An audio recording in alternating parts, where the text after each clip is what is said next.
ایک خراسانی کو حضور صلی اللہ علیہ وسلم کی تنبیہ۔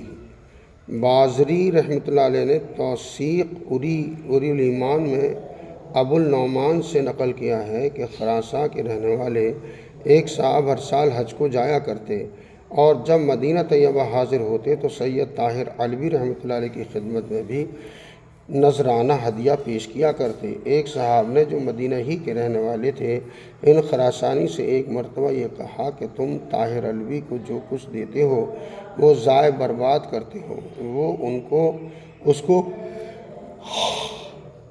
گناہوں میں خرچ کر دیتا ہے۔ خراسانی نے اس سال طاہر صاحب کو کچھ نہ دیا اور دوسرا سال بھی ایسے ہی گزر گیا کہ وہ اپنی عادت کے موافق جو کچھ لے کر آئے تھے وہ اہل مدینہ کو تقسیم کر گئے اور طاہر صاحب کو کچھ نہ دیا۔ جب تیسرے سال وہ حج کے ارادے سے اپنے گھر سے چلنے لگے تو حضور اقدس صلی اللہ علیہ وسلم کی زیارت خواب میں ہوئی۔ حضور صلی اللہ علیہ وسلم نے تنبیہ فرمائی کہ تو نے طاہر علوی کے بارے میں اس کے مخالف کی بات کا یقین کر لیا، جو تو اس کو دیا کرتا تھا وہ بند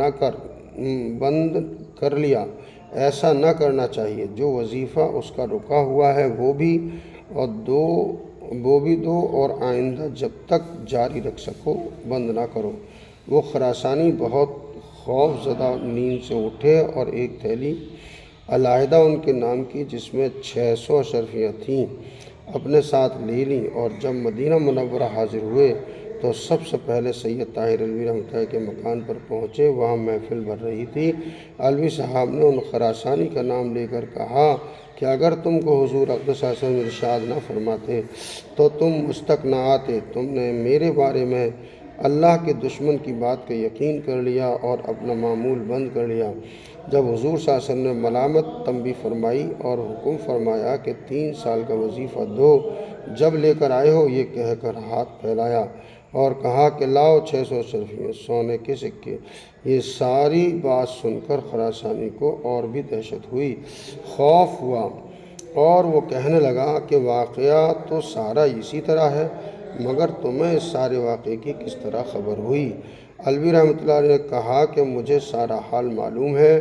پہلے سال جب تم نے کچھ نہ دیا تو اس سے میری معیشت پر اثر پڑا۔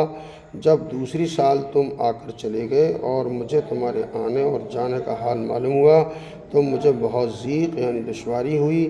میں نے حضور اقدس صلی اللہ علیہ وسلم کو خواب میں دیکھا۔ حضور صلی اللہ علیہ وسلم نے ارشاد فرمایا تو رنج نہ کر، میں نے فلاں خراسانی کو خواب میں تنبیہ کر دی اور اس سے کہہ دیا ہے کہ گزشتہ کا بھی ادا کرے اور آئندہ بھی حد المقدور اپنی قدرت بھر بند نہ کرے۔ میں نے اس خواب پر اللہ کا شکر ادا کیا۔ جب تم سامنے آئے تو مجھے یقین ہو گیا کہ تم نے خواب دیکھ لیا۔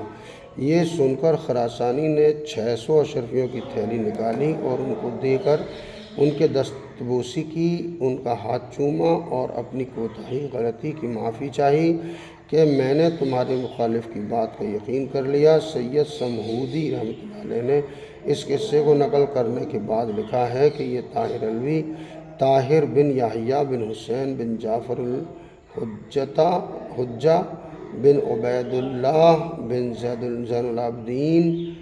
زین العابدین علی بن امام حسین رضی اللہ عنہم اجمعین ہیں۔